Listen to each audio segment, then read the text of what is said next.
ሰላም እንዴት ናችሁ ተማሪዎች?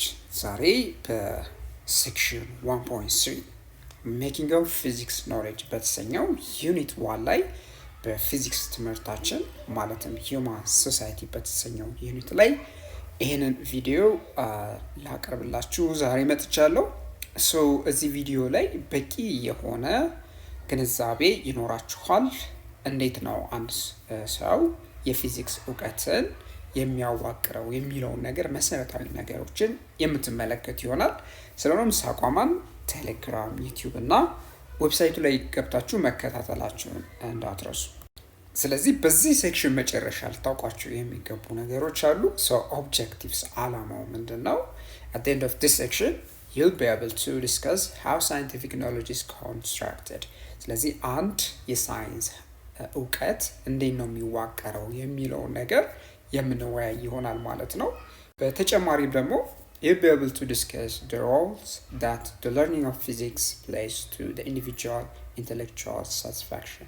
እንደምታውቁት ፊዚክስን መማር የራሱ የሆነ ምን አለው ማለት ነው፣ እርካታ አለው። ይሄ እርካታ ኢንተሌክቹዋል ሳቲስፋክሽን ልህቀታዊ እርካታ ምንድን ነው፣ ምን አይነት እርካታ አለው በህይወታችን የሚለውን ነገር እንዲሁም ደግሞ ሚናውን ወይም ደግሞ የሚጫወተውን በህይወታችን ላይ ያለውን ሚና እሱንም በደንብ አድርገን የምንመለከት ይሆናል።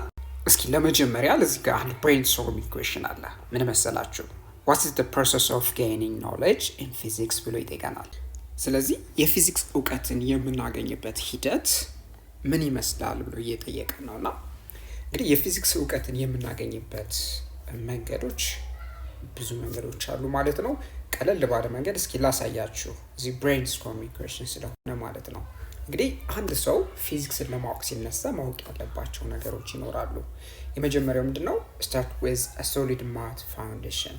አንዳንዴ የሂሳብ ባክግራውንድ ያስፈልጋቸዋል። አንዳንድ የፊዚክስ ኮንሰፕቶች ሂሳባዊ ስለሆኑ ስለዚህ የሂሳብ ፋውንዴሽን ያስፈልገናል ማለት ነው። ሌላው ደግሞ ለርን ኮር ፊዚክስ ኮንሰፕት፣ የፊዚክስ ኮር የሆኑ ወይም መሰረታዊ የሆኑ ጽንሰ ሀሳቦችን ኮንሰፕቶችን መማር ያስፈልጋል።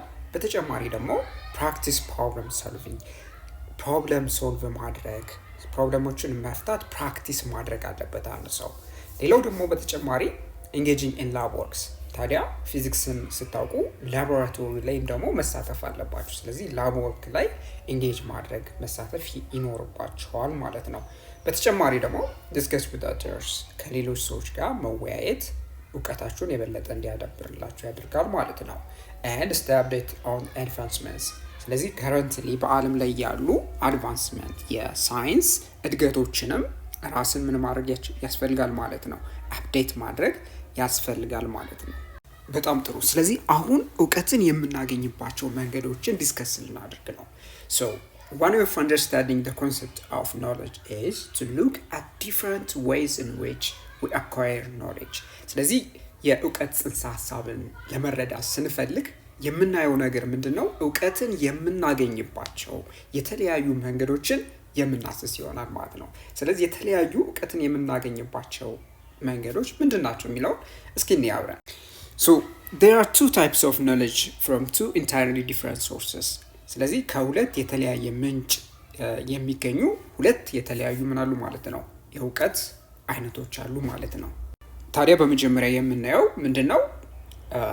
knowledge through experience ነው። የመጀመሪያ እውቀት የምናገኝበት በልምድ የሚገኝ እውቀት አለ።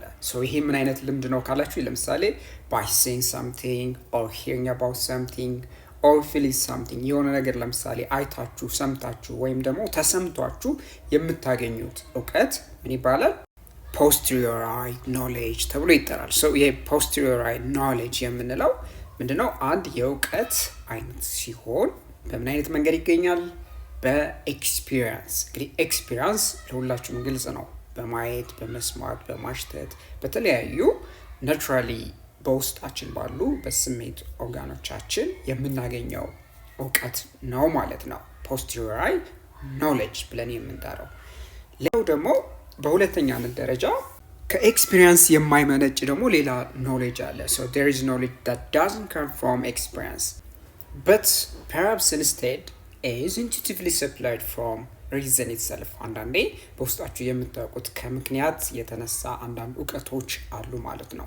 ስለዚህ እነዚህ ምክንያታዊ እውቀቶች አንድ ሁለተኛ የእውቀት አይነት አድርገን የምንወስዳቸው ናቸው። ስለዚህ እነዚህ እውቀቶች ታዲያ በምን አይነት መንገድ ሊደገፉ ይችላሉ? ለምሳሌ በሎጂክ ወይም ደግሞ በማቴማቲካል ትሩዝ በሂሳባዊ እውነት ሊደገፉ ይችላሉ። ስለዚህ ይህን አይነት እውቀት ምን ብለን እንጠራዋለን?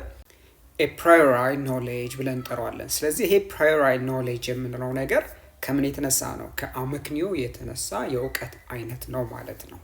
በጣም ጥሩ። አሁን ስለ ኤክስፔሪንሻል ኖሌጅ እስኪ እንመልከት። ስለዚህ የመጀመሪያው የእውቀት አይነት ቀደም ብለን የተነጋገር ነው ፖስቴሪዮራሪ ኖሌጅ ያልነው ማለት ነው። በኤክስፒሪየንስ የምታገኙት እውቀት ማለት ነው።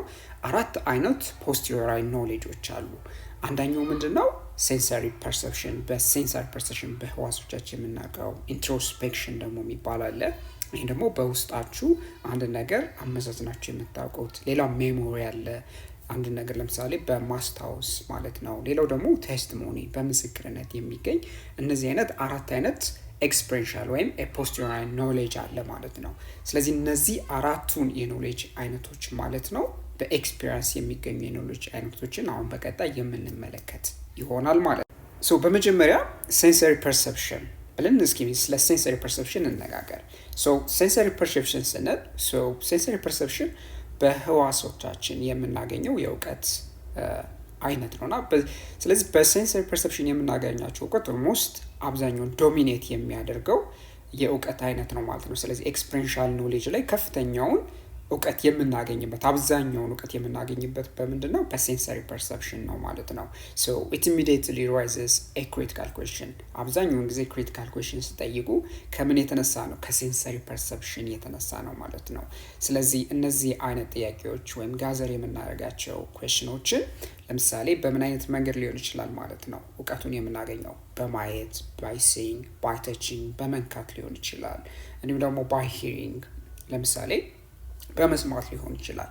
ስለዚህ እነዚህ አይነት የእውቀት ሶርሶች በእንደዚህ አይነት ሴንሰሪ ፐርሰፕሽኖች የምናገኛቸው እውቀቶች አብዛኛውን የኤክስፔሪንሻል ኖሌጅ ወይም የፖስቴሪዮራሪ ኖሌጅ የሚቆጣጠሩት ናቸው ማለት ነው። በሁለተኛ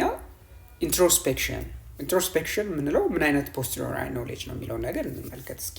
ሶ ኢንትሮስፔክሽን ኢዝ ላይክ ኤ ሲክስት ሴንስ። ኢንትሮስፔክሽን ስንል የስድስተኛው ሴንሳችሁ አድርጋችሁ የምትወስዱት አይነት ነው ነገር ነው። ሶ that looks into the most intimate part of our minds። ስለዚህ ይሄ ሴንሰሪ ፐርሰፕሽን ምንድነው?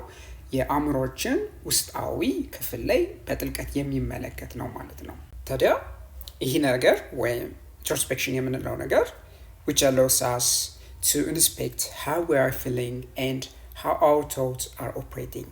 ሀሳባችን እንዴት ነው የሚንቀሳቀሰው፣ ኦፕሬት የሚያደርገው፣ የሚሰራው የሚለውን ነገር ስሜታችንንም በጥልቀት የሚመረምር ምንድነው ማለት ነው አንድ እውቀትን የምናገኝበት መንገድ ነው ኢንትሮስፔክሽን የምንለው ማለት ነው። ስለዚህ ኢንትሮስፔክሽን በቀላሉ ምን እንደሆነ ለማሳየት ያህል ለምሳሌ ሆስፒታል ሄዳችሁ ዶክተሩ ወይም ዶክተሯ ጠይቃችኋለች እና በምትጠይቃችሁ ጊዜ ምንድን ያመማችሁ፣ የትኛው የሰውነታችሁ ክፍል ላይ ነው ተብላችሁ በምትጠየቁበት ጊዜ እናንተ ወደ ውስጣችሁ ገብታችሁ ያመማችሁ የሰውነታችሁ ክፍል ላይ እዚህ የሰውነት ክፍል ላይ ያመኛል፣ ለምሳሌ እግራችሁ ላይ ሊሆን ይችላል፣ እጃችሁ ላይ ሊሆን ይችላል። ስለዚህ ይህም በምትናገሩበት ጊዜ ምን እያደረጋችሁ ነው? ውስጣችሁን እየገመገማችሁ እየተናገራችሁ ነው። ስለዚህ ዶክተሩ ሪላይ የሚሆነው ዲፔንድ የሚሆነው የእናንተ ኢንትሮስፔክሽን ላይ ነው ማለት ነው። ስለዚህ በቀላሉ ኢንትሮስፔክሽንን የምታውቁት ሕክምና ላይ ነው ማለት ነው። ስለዚህ ፊሊንጋችሁን ውስጣችሁ ላይ ያለውን ስሜት በምትናገሩበት ጊዜ የሚሰማችሁን ነገር በምትናገሩበት ጊዜ ይህ አንድ ኢንትሮስፔክሽን ኤግዛምፕል አድርጋችሁ መውሰድ ትችላላችሁ። ሌላው ደግሞ ሜሞሪ ነው። ሜሞሪ ምን አይነት ፖስቴሪዮራሪ ኖሌጅ ነው የሚለው ነገር እስኪ በዲቴይል እንመልከት። ሜሞሪ is like a recording device that captures events that one can experience more or less in the order that they occur። ስለዚህ አንድ ነገር በቅደም ተከተል አንድን ኢቨንት በተፈጠረበት ቅደም ተከተል ማለት ነው ኢቨንቱን ወይም ሂደቱን የተከናወነውን ክንውን የምናስታውስበት ወይም ሪከርድ አድርገን መዝግበን የምንይዝበት የእውቀት አይነት ነው ማለት ነው። ስለዚህ ሜሞሪን ልክ እንደ ሪከርዲንግ ዲቫይስ አድርጋችሁ መውሰድ ትችላላችሁ። አንድን ኢቨንት ካፕቸር አድርጋችሁ ሪከርድ አድርጋችሁ እንደምታስቀምጡት ማለት ነው። ስለዚህ ለምሳሌ የዛሬ ሳምንት ትምህርት ቤት ሄጄ ነበረ። ከሄድኩ በኋላ ለምሳሌ ትምህርት ጨርሼ ከዛ በኋላ ወደ ቤት ተመለስኩኝ። ከተመለስኩ በኋላ ደግሞ የተለያዩ ነገሮች ለምሳሌ ቤተሰቦቻችሁ ጋር ተገናኛችሁ ብላችሁ በጊዜ ቅደም ተከተል የምታስቀምጡት አንድ የእውቀት አይነት ነው ማለት ነው። ስለዚህ ይሄም በምንድን ላይ ዲፔንድ የሆነ ነው? ኤክስፒሪየንስ ላይ ዲፔንድ የሆነ ነው ማለት ነው። ኤክስፒሪየንስ ያደረጋችሁትን ነገር በቅደም ተከተል ስታስቀምጡት ይሄ በሜሞሪ መልክ ይቀመጣል ማለት ነው። ሌላው አራተኛው ቴስቲሞኒ ነው። በምስክርነት የሚገኝ ደግሞ እውቀት አለ። ይሄም አንድ ኤክስፔሪንሻል ኖሌጅ ወይም ፖስቴሪየር ኖሌጅ ሲሆን so testimonies from written sources are usually more reliable than oral sources። አንዳንዴ በትርክት የሚገኝ እውቀት የተጻፉ እውቀቶች የበለጠ ታማኝ ሆነው እናገኛቸዋለን ማለት ነው። የበለጠ ታማኝ ናቸው ማለት ነው። ስለዚህ እንደዚህ አይነት እውቀቶችን እንደ ቴስቲሞኒ ብለን እንወስዳለን። ለምሳሌ በመጽሐፍ ተመዝግበው የተቀመጡ ሊሆኑ ይችላሉ። እነዛ ምን አይነት ናቸው? ቴስቲሞኒ ብለን ወይም ምስክርነት ብለን የምንጠቅሳቸው ናቸው ማለት ነው። but much depends on the integrity of the author, philosopher and the method of fact gathering። ታዲያ ይህም ቢሆን በምንድን ላይ ዲፔንድ ይሆናል ማለት ነው? እንግዲህ ደራሲው ወይም ለምሳሌ ፈላስፋው ያንን ነገር የጻፈው ሰው ማለት ነው፣ ወይም መረጃውን ያሰባሰበው እሱ ላይ እውነተኛነት ማለትም የሰውየው እውነተኛነት ላይ መሰረት ያደረገ ነው። ለምሳሌ ሊዋሽ ይችላል። ከዋሸ የምናገኘው እውቀት ትክክል ላይሆን ይችላል ማለት ነው። ግን ትክክለኛ እውቀቶችን ተጽፈው ከተቀመጡ ይህንን የምናገኝበት የእውቀት አይነት ቴስቲሞኒ ብለን እንገልጸዋለን ማለት ነው። ስለዚህ ቴስቲሞኒ አንድ ኤክስፔሪንሻል ኖሌጅ ወይም ፖስቴሪየር ኖሌጅ አይነት ነው ማለት ነው። በቀጣይ ደግሞ ስለ ነን ኤክስፔሪንሻል ኖሌጅ እንመልከት። ከኤክስፔሪንስ ውጭ የሚገኝ የእውቀት አይነቶች ማለት ነው። ስለዚህ ይህ ነን ኤክስፔሪንሻል ወይም ፕራዮሪ ኖሌጅ የምንለው ነገር እነዚህ እውቀቶች ጀነራሊ በጣም አስቸጋሪዎች ናቸው። ማለትም ኢንፎርሜሽንን የምናገኝበት ማለትም የመረጃን የምናገኝባቸው መንገዶች ለማስረዳት አንዳንዴ ዲፊካልት ሊሆኑ ይችላሉ። so we presumably gain access to this knowledge through rational insight። ስለዚህ የዚህን የእውቀት አይነት የምናገኝበት መንገድ አብዛኛው በምንድን ነው? በምክንያታዊ መንገድ ነው ወይም ራሽናል ኢንሳይት ተጠቅመን ነው ማለት ነው። ስለዚህ አብዛኛውን ጊዜ በኤክስፒሪየንስ ዲፔንድ የምናደርግ ከሆነ ኖሌጅ ወይም ሙሉ ለሙሉ እውቀታችንን የምናገኘው በኤክስፒሪየንስ ከነበረ sometimes አስቸጋሪ ሊሆን ይችላል። ለምሳሌ ይሄ ነን ኤክስፔሪንሻል ኖሌጅ ነን ኤክስፔሪንሻል ኖሌጅ ዲፔንድ የሚሆነው እነዚህ ራሽናል ኢንሳይቶች ላይ ነው ወይም ምክንያታዊ እይታዎች ላይ ነው ማለት ነው። ስለዚህ እነዚህ አይነት ራሽናል ኢንሳይቶች ምንድን ናቸው የሚለውን ነገር እናያለን።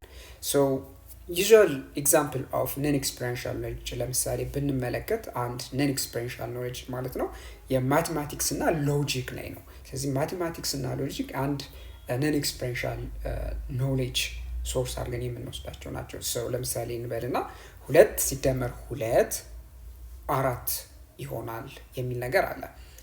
እውነት ነው 2 ሲደመር 2 4። ስለዚህ ይሄንን እንዴት ነው ወደ እውቀት የምናመጣው?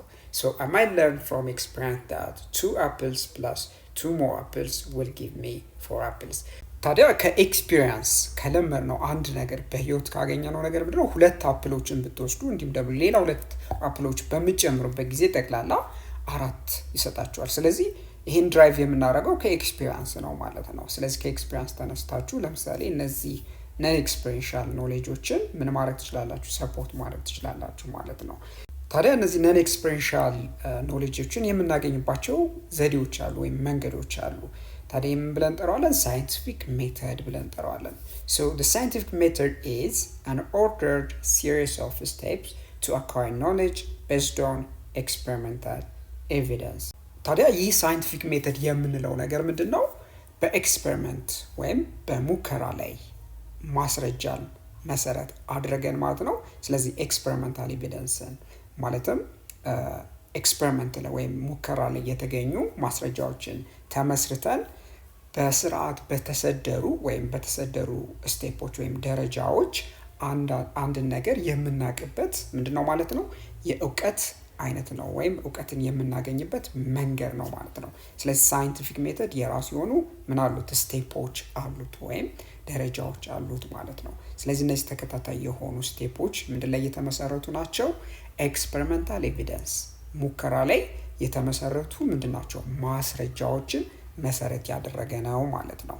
ስለዚህ አሁን ኤግዛምፕልስ ኦፍ ሳይንቲፊክ ሜቶድ ኢን ፊዚክስ እንመልከት። በፊዚክስ ውስጥ ያለ አንድ ሳይንቲፊክ ሜቶድ ምንድን ይመስላል የሚለው ነገር እንመልከት። ስለዚህ እንደ ኤግዛምፕል እዚህ ጋር ለምሳሌ የመጀመሪያው ምንድነው ኦብዘርቬሽን እንበልና ለምሳሌ የሆነ ተራራ ላይ ሆናችሁ በምትመለከቱበት ጊዜ የውሃ ቦይሊንግ ፖይንት ሎወር ሆኖ ታገኙታላችሁ።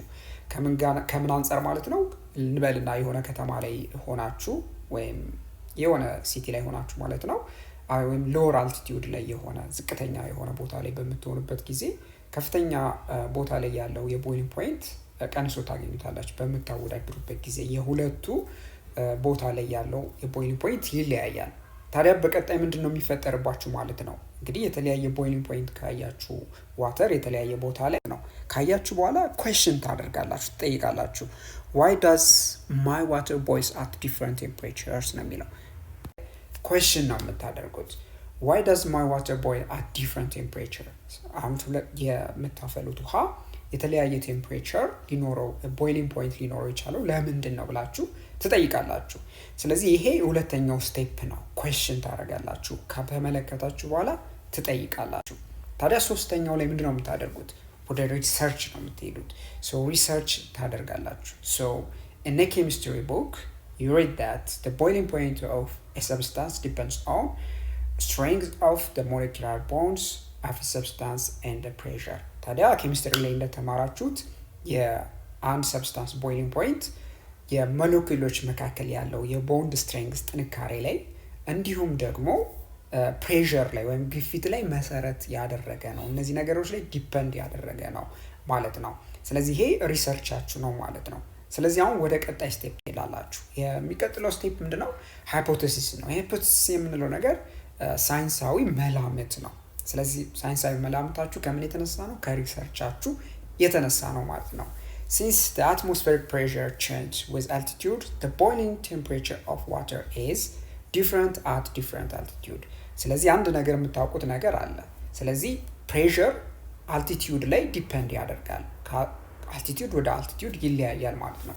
ስለዚህ አትሞስፌሪክ ፕሬሸር የምንለው ነገር የከባቢ አየር ግፊት ቼንጅ ያደርጋል ከአልቲቲዩድ ጋር ማለት ነው። ስለዚህ ቼንጅ ካደረገ የውሃውን ወይም የምታፈሉት ውሃ ቦይሊንግ ፖይንት ምን ይሆናል ማለት ነው? ቼንጅ ያደርጋል ወይም አፌክትድ ይሆናል ማለት ነው። ታዲያ ይሄንን ነገር በቀጣይ ምንድነው የምታደርጉት ማለት ነው? ይሄን ነገር አሁን ታዲያ በቀጣይ ምንድነው የምናደርገው? ኤክስፐሪመንት ነው የምንሰራው። ኤክስፐሪመንታችን ምንድነው የሚሆነው? So you decide to heat water at different altitude and record the boiling temperature. ስለዚህ አሁን ውሃውን የተለያየ አልቲቲዩድ ላይ በማስቀመጥ ምን እናደርጋለን? ቦይል በማድረግ ቦይሊንግ ቴምፕሬቸሩን ሪከርድ እናደርጋለን። ስለዚህ ሂት እናደርገዋለን፣ እናፈለዋለን ውሃውን፣ ቴን ዴታ እንሰበስባለን ማለት ነው። ከዛ ዴታውን እንግዲህ እንደምታዩት ካገኘን በኋላ እዚህ ጋር ለምሳሌ አልቲቲዩድ በሜትር እንደምታዩት የተለያየ አልቲቲዩድ ላይ የውሃ ቦይሊንግ ፖይንት እንደምትመለከቱት ሪከርድ አደረግን። ይሄ ዴታ አለን። ምንድነው የምናደርገው? አናሊሲስ እንሰራለን። ሶ አናሊሲሱ ምንድነው? ይህንን ነገር በተለያየ መንገድ እንተነትነዋለን ማለት ነው። ሶ በምንተነትንበት ጊዜ ለምሳሌ እንደምትመለከቱት በግራፍ መልክ ማስቀመጥ እንችላለን። ታዲያ ዴታችን አናላይዝ አድርገን ያገኘ ነው እዚህ ጋር ሪዛልት ወይም እዚህ ጋር የምትመለከቱት ግራፍ ምንድነው የሚነግረን? So your measurements indicate that as the height increases the boiling temperature of water decreases. ስለዚህ ዴታችን የሚነግረን አልቲቲዩድ በጨመረ ቁጥር ቦይሊንግ ቴምፕሬቸር ወይም የውሃ ቦይሊንግ ፖይንቱ ምን ይሆን ሲሆን ታያላችሁ? ሲቀንስ ታያላችሁ ማለት ነው። ስለዚህ ቀደም ብለን ያስቀመጥነው መላምት ሃይፖቴሲስ ሰፖርት የሚያደርግ ምን አገኘን ማለት ነው? ሪዛልት አገኘን ማለት ነው። ስለዚህ በመጨረሻ ምን ይኖራል ማለት ነው? ኮንክሉዥን ድምዳሜ ይኖረናል ማለት ነው። ሶ ኮንክሉዥናችን ምንድነው የሚሆነው? So the original hypothesis was correct. መጀመሪያ ያስቀመጥነው ሃይፖቴሲስ ትክክል ነበር ማለት ነው። So the boiling temperature of water is different at different altitude. ስለዚህ የውሃ ቦይሊንግ ፖይንት የተለያየ አልቲቲዩድ ላይ የተለያየ ቫልዩ አለው ዋጋ አለው የሚለውን ነገር ምን አድርገን ማለት ነው? አረጋገጥን ማለት ነው። ስለዚህ ቀደም ብሎ ያየነውን ስቴፖችን እስኪ ሰምራይዝ እናድርገው። ሶ የመጀመሪያው ስቴፕ ምንድነው? ኦብዘርቬሽን ነው። ሶ ኦብዘርቬሽን ምልከታ ወሳኝ የሆነ ነገር ነው። ከዛ ኦብዘርቭ ካደረጋችሁ በኋላ ምን ታደርጋላችሁ? ኩዌስችን ታደርጋላችሁ።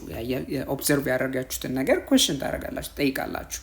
ከጠይቃችሁ በኋላ ወደ ሃይፖቴሲስ ትሄዳላችሁ። ሃይፖቴሲስ ምንድነው? ሳይንቲፊክ መላምት ወይም ሳይንቲፊክ ፕሪዲክሽን ትሰጣላችሁ ማለት ነው። ቤዝድ ኦን ዋት ዮር ኦን ሪሰርች ማለት ነው። ከዛ ሃይፖቴሲሳችሁን ታዲያ በምንድን ቼክ ታደርጋላችሁ? ኤክስፐሪመንት በምትሰሩበት ጊዜ ዴታ ኮሌክት ታደርጋላችሁ። ዴታችሁን ዴን አናላይዝ ታደርጋላችሁ።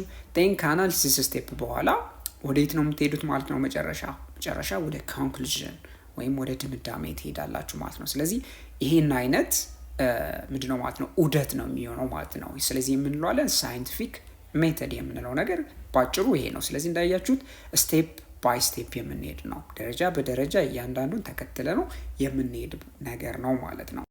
አሁን ታዲያ አክቲቪቲ 1.3 አንድ ደስ የሚል አክቲቪቲ አለ። እስኪ አብረን እንስራው። አክቲቪቲው ምን ጠይቀናል መሰላችሁ? give some examples in the process of scientific method of knowledge gain። ስለዚህ በሳይንቲፊክ ሜተድ ወይም ሳይንሳዊ ሂደት ውስጥ እውቀትን የምናገኝበት ሂደት ላይ አንድ ኤግዛምፕል እስኪ ወይም ኤግዛምፕሎችን ጥቀሱ ነው የሚለን። ስለዚህ እስኪ አንድ ኤግዛምፕል እንውሰድና እንመልከት። እና ይህንን እንግዲህ አንድ ኤግዛምፕል እስኪ ላሳያችሁ፣ ይህንን ምሳሌ ላሳያችሁ። አንድ ቀለል ያለ ኤግዛምፕል ነው እንበልና አንድ ሳይንቲስት እንግዲህ አለች። ታዲያ የሆነ ጋርደን ላይ ወይም የሆነ ግቢ ላይ ማለት ነው አንድ ነገር ትመለከታለች። ስለዚህ ሁለት ተመሳሳይ የፕላንት ስፒሺሶች ናቸው፣ ተመሳሳይ ዝርያ ናቸው፣ ተመሳሳይ እንክብካቤ እየተደረገላቸው ነገር ግን የሚያድጉበት ፍጥነት ይለያያል ማለት ነው። አንደኛው እጽዋት በፍጥነት ሲያድግ ትመለከታለች፣ ሌላኛው ደግሞ በጣም ዘገምተኛ ሆኖ ትመለከተዋለች። ታዲያ ይሄ ምን ይፈጥራል ማለት ነው? እንግዲህ ተመሳሳይ ስፒሺሶች ናቸው፣ ተመሳሳይ ኬር ወይም ተመሳሳይ እንክብካቤ ነው የሚደረግላቸው፣ ግን እኩል አያድጉም። በቀጣይ ምንድን ነው የምታደርገው ማለት ነው ሳይንቲስቷ? እንግዲህ እንደምታስታውሱት ምንድን ነበረ? ትክክል ኩዌስችን ታደርጋለች።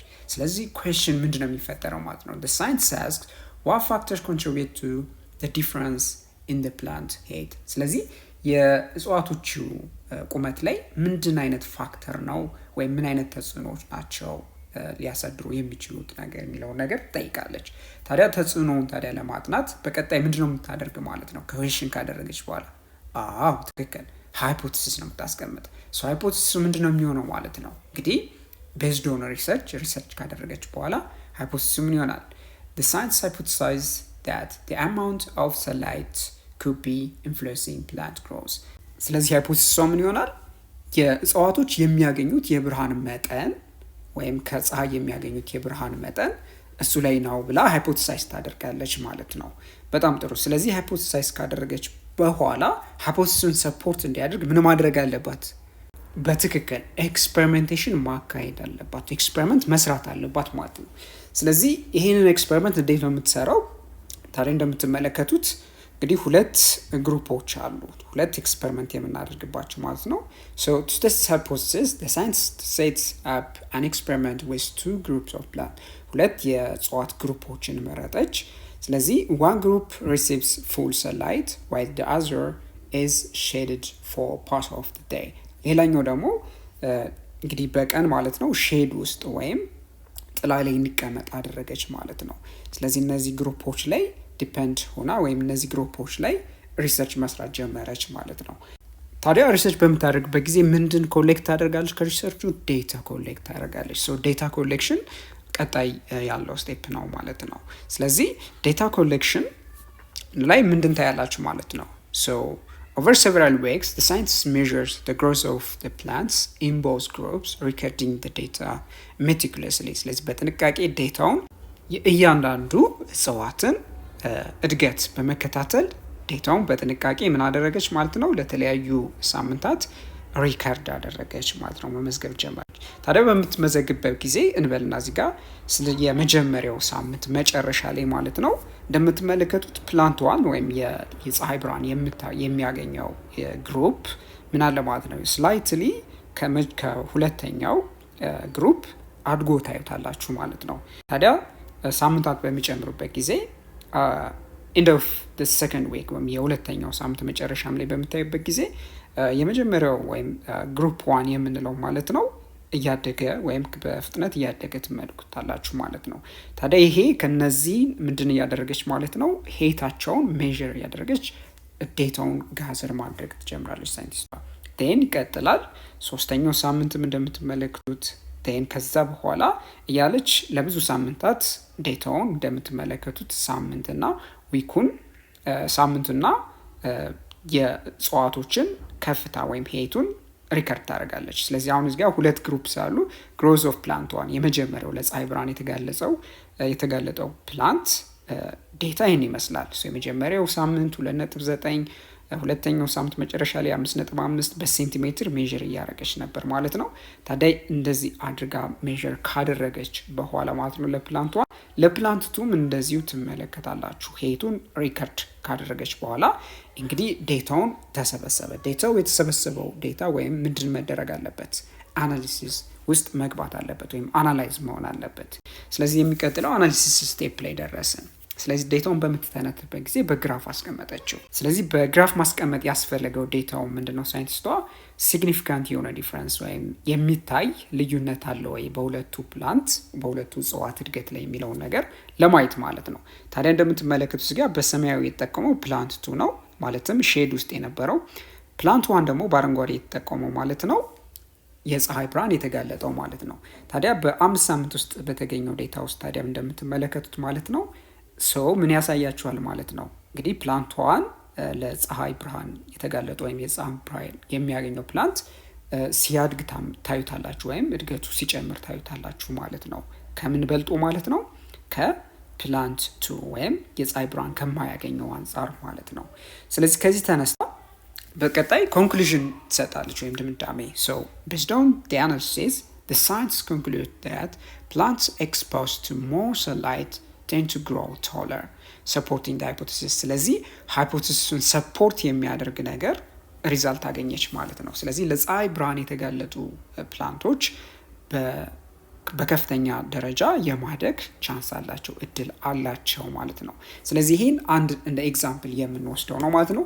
የተለያዩ ነገሮች ነው ወስዳችሁ እናንተ የሳይንቲፊክ ሜቶዶችን አፕላይ በማድረግ ምንድን ማድረግ ትችላላችሁ ማለት ነው። እውቀትን አኳየር ማድረግ ትችላላችሁ። ስለዚህ እንደዚህ ያየነው ነገር ይሄ ሁለተኛው የእውቀት አይነት ወይም ፕራዮራሪ ኖሌጅ የምንለው ነገር በሳይንቲፊክ ሜቶድ የምናገኝበት አንድ ኤግዛምፕል አየን ማለት ነው። ስለዚህ በዚህ ቪዲዮ ስለ ፖስቴሪዮራሪ ኖሌጅ ወይም በኤክስፔሪንሻል ኖሌጅ ተመልክተናል።